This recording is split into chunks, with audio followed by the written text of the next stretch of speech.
What is the real reason for Brunei's refusal to join Malaysia? The refusal of Brunei to join the Federation became a factor in the tense relations between the two countries, especially after the formation of Malaysia, up to 1979, when Tun Abdul Razak died. However, it is the main objective of this chapter to study and determine the crucial reasons for Brunei not joining Malaysia. For the Sultan, the main reason for his refusal to enter Malaysia was his desire to safeguard the interests of the state, the people, and his position as head of state.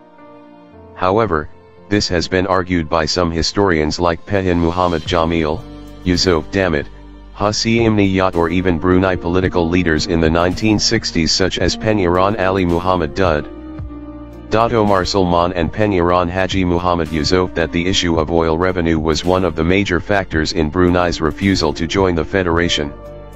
Malaysia, on the other hand, offers a different explanation, that the Sultan's concern was his own status within a federation which operated a rotating kingship. The final meeting between the Bruneian, Malayan, and British governments, which took place in London on September 1963, was an important historical event for Brunei specifically and Malaysia in general. In the end, Brunei refused to join Malaysia. A wise decision. According to the senior minister of Singapore, Mr. Lee Kuan Yew, in retrospect, the decision ultimately taken by the Sultan of Brunei in declining to join Malaysia was a wise one. He admitted that, we, Singapore, were wrong because after 2 years, 1965, Singapore was kicked out of the Federation of Malaysia.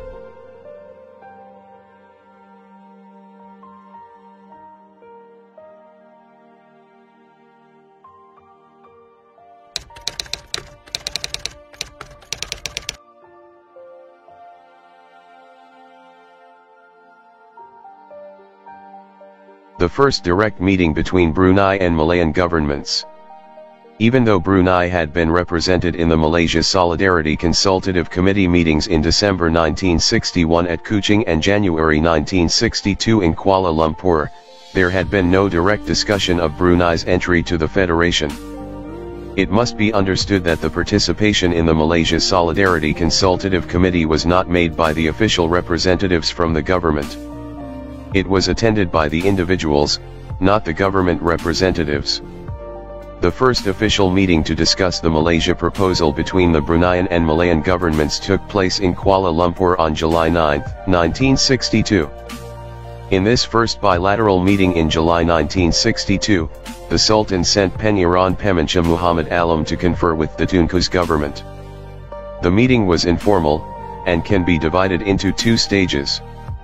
Initially, the Bruneian delegation met the Deputy Minister of the Federation, Tun Abdul Razak, and other Malayan officials, and then they discussed the issue with the Prime Minister Tunku Abdul Rahman. The main objective of the discussion was to try and clarify the form of association Brunei will have with Malaysia on a broader pattern. The meeting focused on the advantages Brunei would secure after joining Malaysia. The issue of Brunei's security in Southeast Asian international politics was also discussed.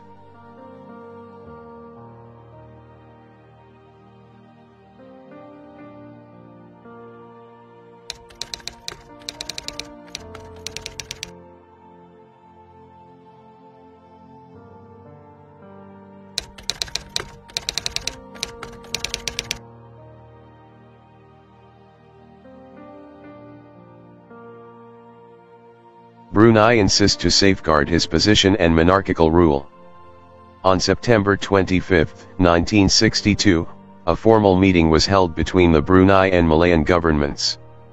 A delegation from Brunei went to Kuala Lumpur to examine the various facets of the Malaysia Plan, and the position of Brunei therein, and to make recommendations to the Sultan. In the meeting, the Brunei delegation stressed that within the Federation, Brunei's position should be regarded as different from those of the other territories such as North Borneo and Sarawak, or the existing Malayan states. However, the Deputy Prime Minister of Malaya, Tun Abdul Razak, said that within the Federation, all member states would be treated equally. As we can see here, there is a difference in the proposed idea between the Bruneian and Malayan, on how the design of the new Federation of Malaysia will looks like. For the Malayans, their design of Malaysia in relation with the Borneo territories, as has been proposed in their propaganda vehicle, Malaysia Solidarity Consultative Committee, will consist of simple federation. The Malayans want to create a simple federation with the Borneo territories of Brunei, Sarawak, and North Borneo, which will comprise of 14 states, by simply adding the existing 11 states of Malaya with Brunei, Sarawak, and North Borneo. Whereas, all of these 14 states will be treated equally. Meanwhile, the Bruneian know that the proposed simple federation by the Malayans will degrade the status of Brunei to be merely equal with the other 11 states of Malaya. Here, the Bruneian want the status of Brunei to be equal with the Federation of Malaya, not to be equal with the other 11 states of Malaya. Here, clearly, the Bruneian was on the right. In the end, the Malaysia Agreement 1963 that was signed on July 9, 1963 in London, provide for the equal partnership between the Federation of Malaya, Singapore, Sarawak, and Sabah. In the meeting of September 25, 1962, in addition to safeguarding the position of Brunei, the Brunei delegation also insists to retain their traditional character of monarchical rule. However, the Malayan leaders looked unfavorably on an attempt from the Brunei side to maintain its traditional character of monarchical rule. Having in his mind that Brunei should join in the formation of Malaysia through simple federation, Ghazali Shafi argued that it would be impossible for a state like Brunei to retain its traditional character if it was to practice democracy like other states in the Federation of Malaysia. Ghazali Shafi, as permanent secretary in the Ministry of Foreign Affairs, stated that if Brunei insisted on retaining its traditional government, then it was better that Brunei should not join Malaysia. Furthermore, he argued that the proposed Federation of Malaysia would need a strong central government, therefore Brunei would, mutatis mutandis, have to make certain sacrifices for the common good. On the other hand, the Brunei delegation continued to uphold its stance that Brunei was not prepared to lose the existing constitutional authority and powers of the Sultan. Thus, if Brunei was not prepared to hold an election in order to create a representative form of government, it would be difficult for the Malayan government to accept any demands from the Brunei side. Generally, the Malayan government found it hard to accept Brunei's proposal to maintain its traditional system of government. But, Tun Razak gave an assurance that the Malayan government was prepared for further talks with the Brunei delegation.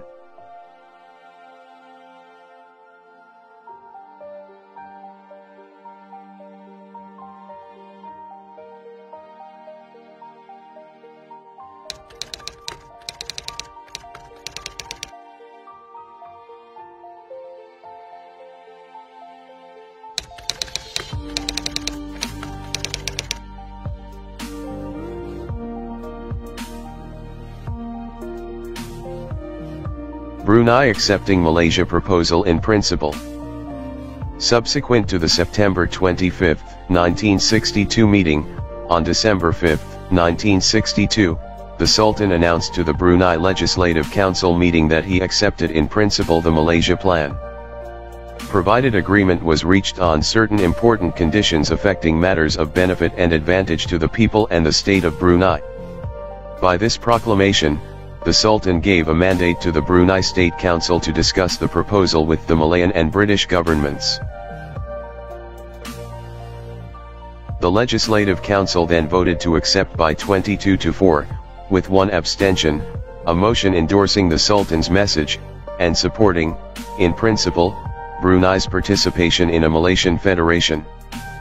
The members of the council also advised the Sultan that the acceptance of Brunei's entry should be determined by the terms which bring benefits to the state of Brunei and do not diminish the status of Brunei as a constitutional state.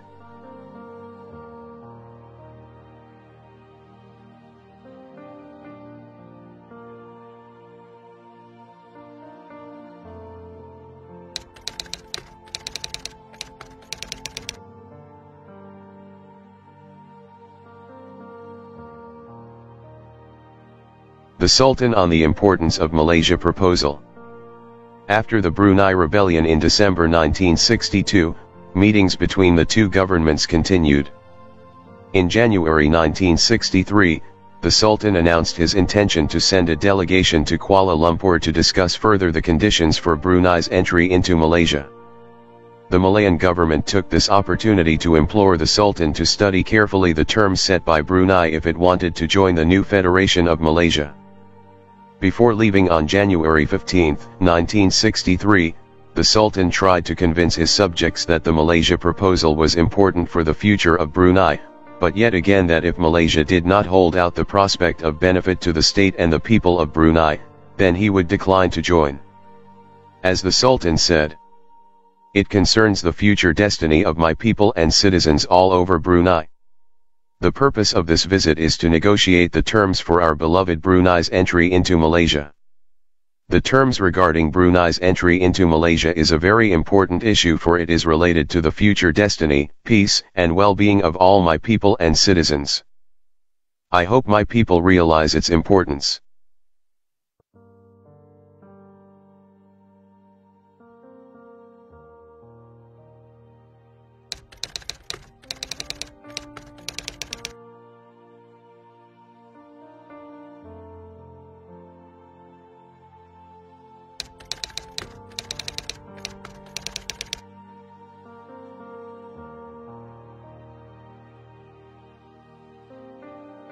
The high-ranking meetings between Brunei and Malaya.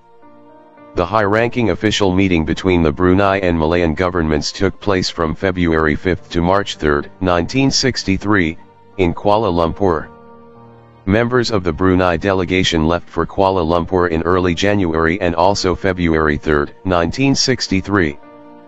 The Brunei delegation was led by Pengiran Dato Senchia Haji Muhammad Ali, Deputy Chief Minister, Idris Talik Davies, Attorney General, Pengiran Dato Senchia Haji Muhammad Yusof, Deputy State Secretary, Pengiran Dato Senchia Haji Muhammad, Director of Telecommunications. Haji Awang Muhammad Jamil, Chairman of Education Committee, Dato Patuka Neil Lawson Queen Council, Constitutional Advisor to the Sultan. The Malayan delegation was led by Tun Razak, who was assisted by Tan Su Sin, the Minister of Finance. The agenda of the meeting was to discuss various issues such as finance, Brunei's revenue and taxation, the Sultan's position in the Council of Rulers, the special rights and privileges of the Brunei people and the representation of Brunei in the federal parliament. The meeting was divided into two sessions. The first session comprised formal lobbying to discuss the basic draft relating to an agreement and also to prepare an agenda for the formal meeting. The formal meeting started on February 8, when two committees were set up. Brunei's delegation met the Tunku and several cabinet ministers of the Federation of Malaya at Rumah Awang Alak Baidatar, the Sultan's palace in Kuala Lumpur. The Tunku personally stressed that there would be no change in the Malayan stance regarding Brunei's position in the Federation, whereas his government would treat Brunei as an equal partner with other states in the Federation of Malaysia. Two working committees were set up to deal with constitutional and financial matters separately. One was known as the Constitutional and General Matters Working Committee, and the other as the Finance Working Committee. The first committee met 3 times and the second committee 5 times. Both sides were satisfied with the results of the meeting. As Pengiran Haji Muhammad Yusof said, the prospect of Brunei joining Malaysia was much better than before. Furthermore, he said that the meeting was the first and the last because the Sultan had already given his consent in principle for Brunei to join Malaysia. High-ranking Bruneian officials believed it was only a matter of time before Brunei joined Malaysia, but they could not predict the date when this would happen. The Tunku expected that the signing of the agreement would take place after the return of Tun Razak from the London meeting. Thus, both sides seemed confident that Brunei genuinely wanted to join Malaysia. Even the Sultan indicated that Brunei would join Malaysia soon, as he said, "I am very satisfied with the outcome of the talks. They were concluded in an atmosphere of friendliness and understanding. We will definitely join Malaysia by August 31 this year." With regard to the special position of the Brunei Sultan and his subjects, the Malayan government guaranteed that a provision would be written into the constitution of the new federation, so that the Brunei government could spend its revenues on education and welfare for the people of the state. And the Sultan's subjects would be treated in the same way as Malaysian citizens. As regards parliamentary representation, Brunei would be given 10 seats in the federal parliament.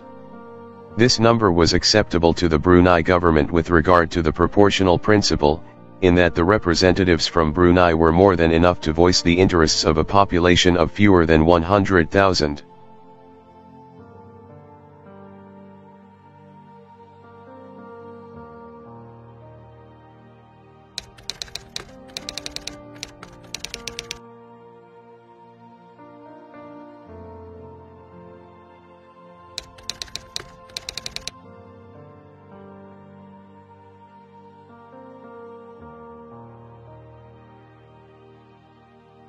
The dispute. But in reality, and despite the apparently encouraging public statements, the results of the meetings actually did not indicate a bright prospect for Brunei entering Malaysia. Two issues, the financial one and that of the Sultan's position, remained unresolved.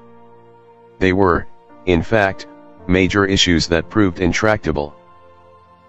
The disagreement over Brunei's financial contribution to the federal government mainly focused on the amount of the contribution, what it should be called, and the minimum period over which the financial arrangements should apply to the central government.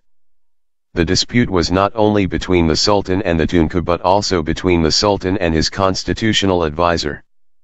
According to Pehin Haji Muhammad Jamil, chairman of the Education Committee, Dato Paituka Neil Lawson, constitutional advisor to the Sultan, and even Penyiran Ali Muhammad Dud, deputy chief minister, tried to persuade the Sultan to accept Malaya's terms. But the Sultan declined to accept their suggestion. According to Pehin Haji Muhammad Jamil, the Sultan was annoyed by Penyiran Ali's advice.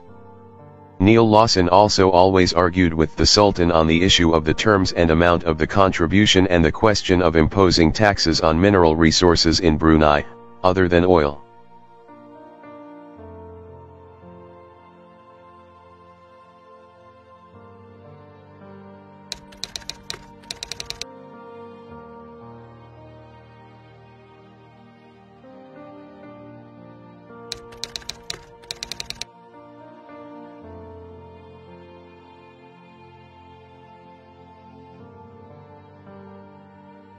The dispute, oil revenue and Brunei contribution. Regarding the financial issue, Brunei wanted to control her own revenues from oil. It has been being agreed by the Malayan government that there should be special protection for the oil wealth and the reserves of Brunei. Dato Lawson emphasized that Brunei did not want other people to control her own revenue. At the same time, the Sultan discussed the financial issue with the Tunku personally. On the question of Brunei's contribution, the Sultan emphasized that it was up to Brunei to decide the amount and the terms of the contribution.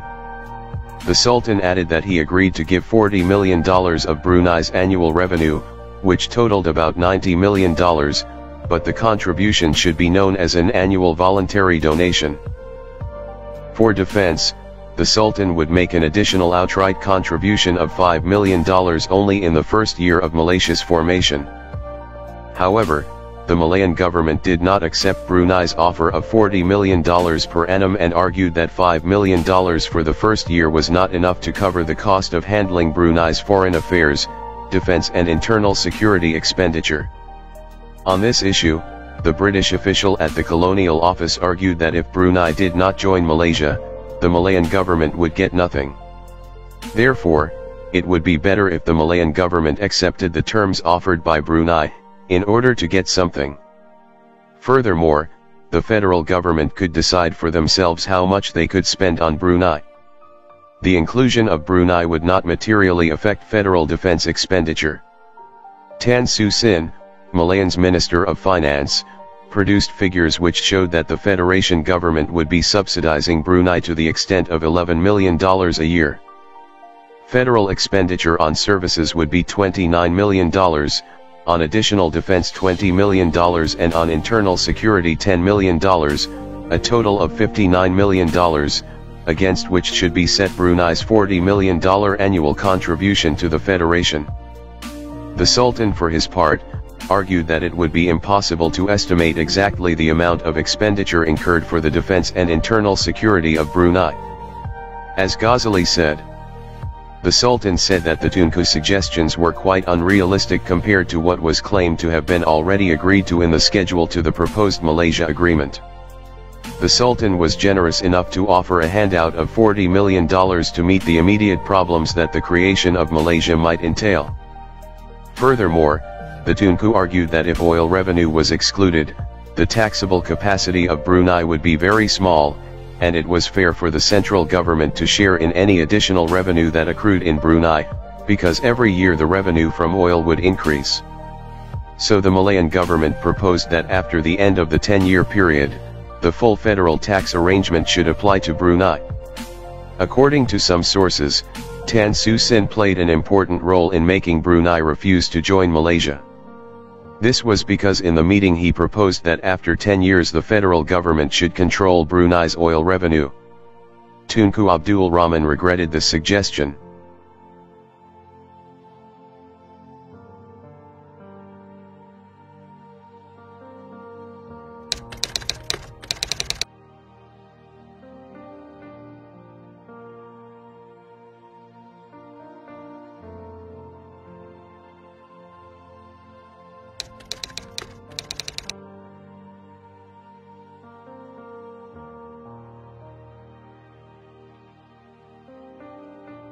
The dispute, the term for financial contribution.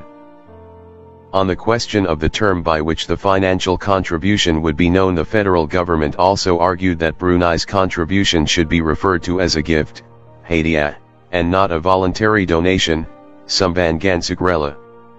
The Sultan rejected this suggestion on the ground that if voluntary donation was replaced by annual gift, then it would be a form of tribute which implied that Brunei was a vassal of the Federation.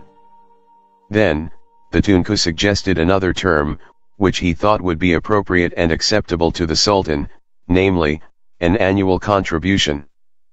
Unfortunately, no agreement was reached regarding the contribution issue.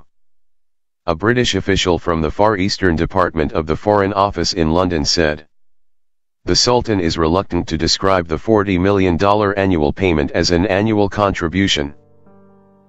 He wishes the phraseology to reflect the voluntary nature of the payment.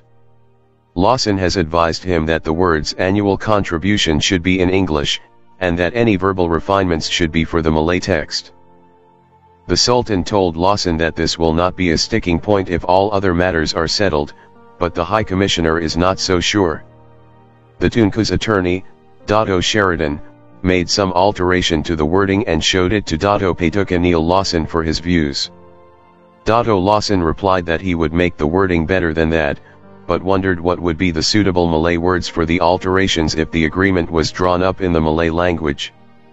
Upon hearing this, Dato Sheridan immediately withdrew his suggestions and everybody was silent except the Malayan Minister of Home Affairs, Dato Dr. Ismail, who nodded his head in agreement.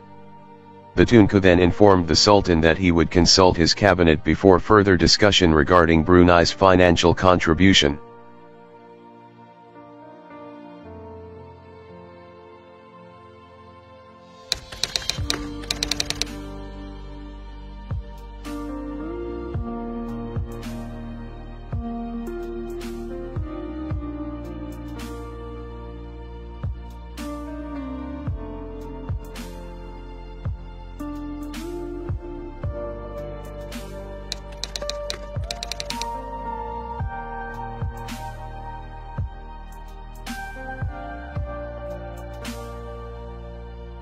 The dispute, the Sultan position. Aside from the financial issues, the main problem in the talks apparently arose when the Brunei delegation demanded that the Sultan should be a member of the Conference of Rulers, on the same footing as the rulers of the other Malay states. The Sultan's position in the list should be based on the date of his accession to the throne, 1950, not on the date that Brunei joined Malaysia. The Brunei delegation argued that, since the Federation of Malaysia would be a new nation and not a continuing federation, All rulers including the Brunei Sultan should take their places in the order of precedence according to the date when they ascended the thrones of their respective states. However, in March 1963, the Conference of Rulers had already decided that the precedence and the position of the Sultan of Brunei should relate to the date of Brunei's accession to Malaysia. So his name would be the last in the election to be appointed as a Yang di-Pertuan Agong of the new Federation of Malaysia. Like the financial issue, this too seemed to be one without any resolution.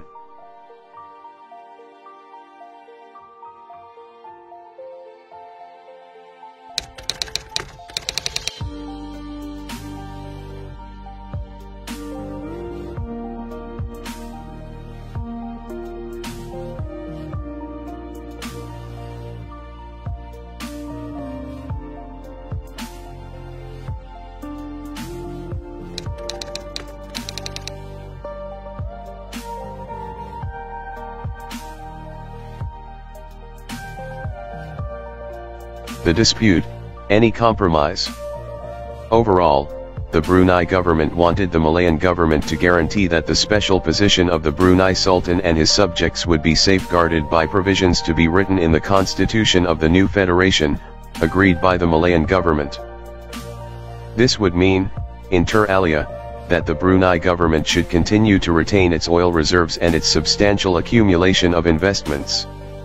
Dato Lawson said that there should be special protection for the oil wealth and the revenues of Brunei, and that she should be entitled to spend what she earns. The people would also continue to enjoy certain social benefits and free education which were absent in other states. That is why, in all meetings, the Tunku tried to compromise with Brunei's demands in order to persuade the Sultan to come to an agreement with the Malayan terms.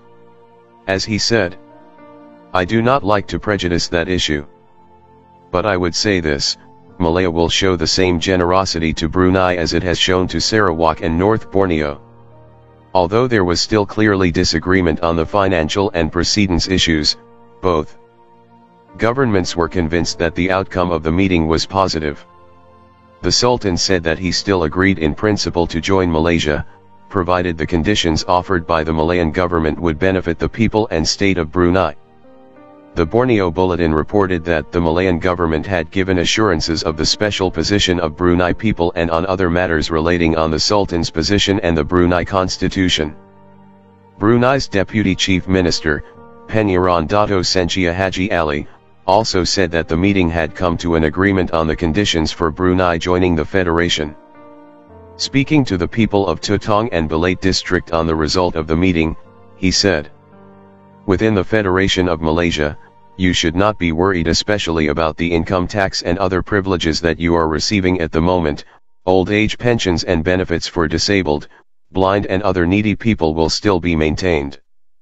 Joining Malaysia shouldn't mean that we sell our beloved state to Malaya or make Brunei a colony of Malaya." The other main question which could not be resolved, concerned the arrangements after a 10-year period with regard to the financial agreements which would apply. This issue was deferred for discussion until the next meeting. As regards finance, the Brunei government had already indicated that within the Federation, Brunei wants to keep its oil revenues in perpetuity, although the Malayan government had tried to press for direct control over the revenues after 10 years had elapsed. Therefore, Brunei considered the financial issue to be an important one which had to be resolved by both parties. From the point of view of the Sultan, if the conditions of entry in respect of the prosperity and welfare of the people of Brunei were not acceptable, the participation of Brunei in Malaysia would be a retrograde step.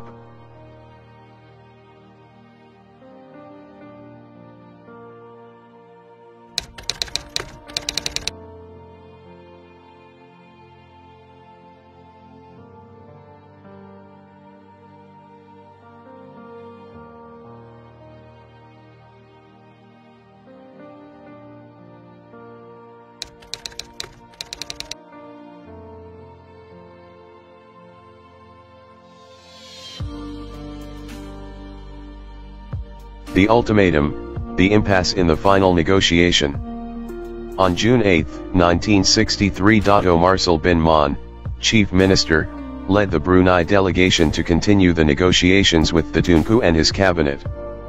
Members of the delegation were Pengiran Dato Sensia Haji Muhammad Ali, Deputy Chief Minister, Pengiran Dato Sensia Haji Muhammad Yusof, Deputy Secretary of State, Dato Paituka Neil Lawson Queen Counsel, Constitutional Advisor to the Sultan, Idris Talik Davies, Attorney General, John Lee, State Financial Officer, Haji Muhammad Jamil Umar, Chairman of Education Committee, and Awang Isa bin Pehin Datu Perdana Menteri Haji Ibrahim, interpreter.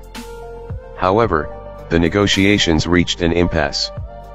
The Brunei delegation said that they needed to consult the Sultan on the entitlement to any revenue arising from new sources, including new oil discoveries made during the 10-year period. Dato Lawson sent a telegram requesting the Sultan to come immediately to Kuala Lumpur. On June 15, the Sultan and his entourage flew to Kuala Lumpur to join the Brunei delegation in the final negotiations regarding Brunei's entry into Malaysia. On June 17, 1963, a meeting took place between the Tunku and the Sultan in the cabinet room in the Parliament building. At this juncture, there were 4 important issues still to be resolved that did not include the issue of precedence. 1. The question of new oil discoveries during the 10-year period of Brunei joining the Federation. 2. The term, annual voluntary donation. 3. The question of mines and minerals, and 4. The question of the arrangements after the first 10 years of Brunei's membership of the Federation. During this meeting, the Sultan was asked to replace the word annual voluntary donation the word annual voluntary gift. Secondly, it was suggested that the annual payment of 40 million ringgit imposed on Brunei would be reviewed again after 10 years.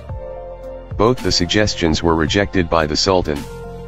As regards the financial issue, Brunei agreed that there would be a review 10 years after Brunei joined Malaysia, but it would not include the reserves.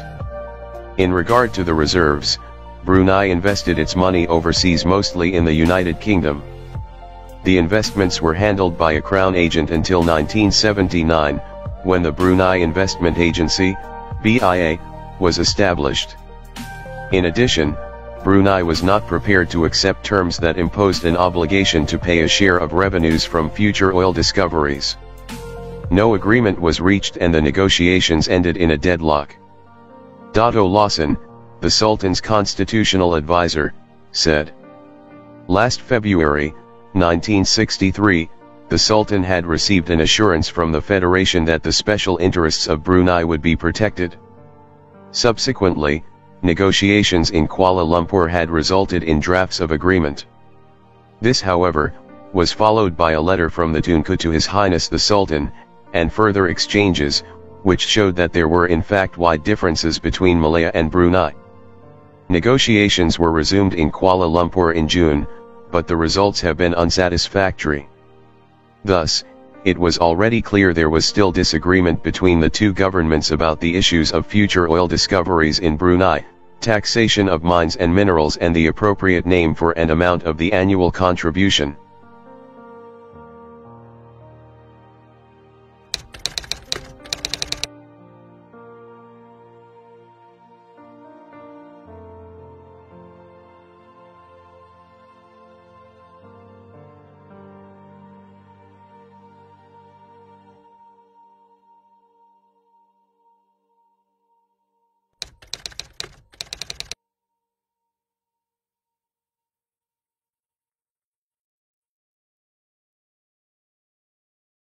The ultimatum, the Sultan felt bitter and left immediately. After the deadlock in the final negotiation in Kuala Lumpur, Tunku Abdul Rahman then gave a grace period of 48-hour deadline to the Brunei government, to consider whether they wanted to join the Federation of Malaysia. He then left Kuala Lumpur for Kedah. When the Sultan was told about this, he immediately ordered the Brunei delegation to return home without waiting for the 48-hour deadline. On June 19, the Sultan and his entourage flew home to Brunei in a British Royal Air Force plane. The Sultan returned to Brunei immediately after the Tunku made an embarrassing remark in reply to the Sultan's suggestion that Brunei would enter Malaysia on the basis of a loose federation. The Tunku replied by saying that it was better for Brunei not to join Malaysia. Pehin Orang Kaya Digadong Haji Abdul Rahman, who also attended the meeting in Kuala Lumpur, said that the Sultan was very angry with the Tunku's statement, that if Brunei wanted to join on the basis of a loose federation, which Pehin termed co-federation, then it would be better for Brunei not to join. The Sultan felt bitter and left immediately, and said that in future he would not come to Kuala Lumpur just to discuss Brunei's conditions for joining Malaysia. This gave every indication that the Sultan had already made up his mind not to join Malaysia. At Kuala Lumpur International Airport, the Sultan was sought out by Malayan cabinet members led by Tun Abdul Razak. Having consulted his cabinet about the unresolved matters, Tun Razak asked the Sultan's permission to present a letter to the Brunei delegation. The Sultan, however, refused to accept it. Apparently, the letter was then sent to Brunei by post on June 21, 1963. It contained an ultimatum from the Federation government which can be summarized as follows. A. The Brunei government was to pay annual tax to the Malayan government on any new sources of revenue from oil fields discovered after the first 5 years of the initial period of membership of Malaysia. B. The Malayan government agreed to review Brunei's annual contribution, provided that Brunei accepted A. above. C. In the event of Brunei's default in paying the annual contribution of $40 million at any time during the first 10 years, Articles 109 and 110 of the Constitution would apply, for example, full federal powers over taxation, but Brunei could opt to retain a special concession on oil provided that such retention was agreed by the federal government. D. The Malayan government proposed that the special financial arrangements would be reviewed after 10 years. In default of agreement, then the existing arrangements would be continued. This proposal was made subject to acceptance of the proposal made in A. above regarding new sources of revenue including oil fields which may arise at any time after the first 5 years of the initial 10-year period had lapsed. E. The Malayan government was not prepared to agree that mines and minerals other than oil in Brunei should be exempted from federal taxation, but would give an undertaking that any taxing powers vested in federal government in respect of mines and minerals and of profits to be derived from working thereof will not be used to prevent proper exploitation of Brunei's resources in this sector of the economy, and F. The Malayan government proposed that the sum of $40 million should be described in English as an annual contribution and that in the Malay version this should be translated precisely.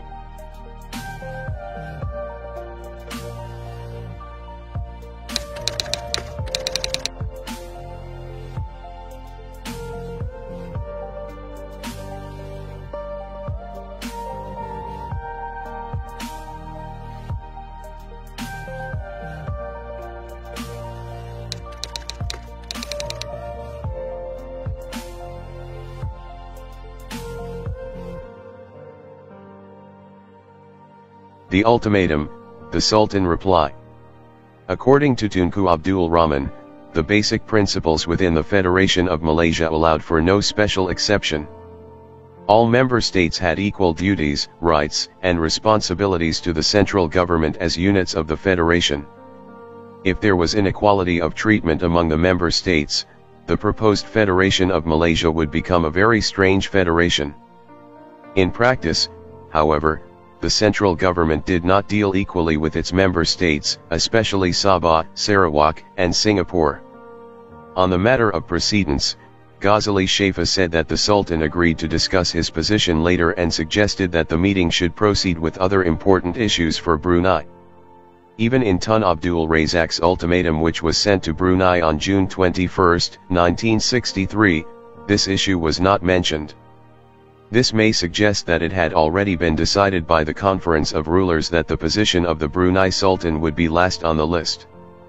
On June 21, a Malayan newspaper reported that the Brunei delegation was disappointed with the latest development and regarded the Tunku's press statement on the latest offer as closing all doors for further negotiations. This report was true because when the Sultan suggested some kind of loose federation to the Tunku, the latter had already indicated that the door was closed for Brunei to join Malaysia. This might be the reason why the Sultan was reluctant to accept the letter given to him by Tun Abdul Razak at the airport, because the Sultan considered that the meeting between the two governments had already ended. Furthermore, the Sultan had also ordered the members of the Brunei delegation not to accept Tun Abdul Razak's letter. The Sultan replied to the letter on June 29, 1963, saying that he could not accept the proposals of the Malayan government, even as a basis for further discussion.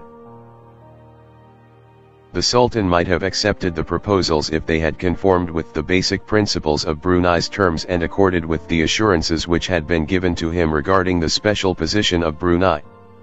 This was indicated in his reply to Tun Abdul Razak, as he said, "My friend, thank you for your letter dated June 21, which I received in Brunei on June 23, 1963. The proposals contained in your above-quoted letter are so incompatible with the basic principles set out in my official statement issued on the morning of June 21, 1963 that I regret to say that I find them unacceptable even as a basis for further negotiations." The 48-hour deadline given by the Tunku to the Sultan of Brunei became a front-page leader in the Malayan newspaper. It stated that whether or not the final offer was accepted by Brunei, the government of the Federation of Malaya would still stick to the decision to end all negotiations. It said that the final offer had been deliberated over for 3 hours and decided by the Malayan cabinet in the operations room of the Ministry of Rural Development, and was submitted to the Sultan of Brunei on the very next day. Nadzar Nang, a spokesman for the leader of the People's Party of Malaya, said that the 48-hour deadline given by the Tunku to the Sultan of Brunei to join Malaysia was an ultimatum unacceptable to Brunei as it ignored the wishes of its people. Meanwhile, Pengiran Dato Sensia Haji Muhammad Yusof made the following comments on the ultimatum. All the while Brunei had shown great interest in joining Malaysia. Not only were we willing to shuttle to and from Kuala Lumpur, but even our Sultan also readily made himself available to come to Kuala Lumpur so that negotiation could be concluded smoothly. However, if Malaya does not wish to accept us, what can we do? Brunei had never shown itself as desiring to withdraw from the proposal to merge with the Federation of Malaysia. Evidently, neither side wanted to lose. The Malayan government felt that the Brunei side should agree with its proposals if they were genuinely interested in joining Malaysia.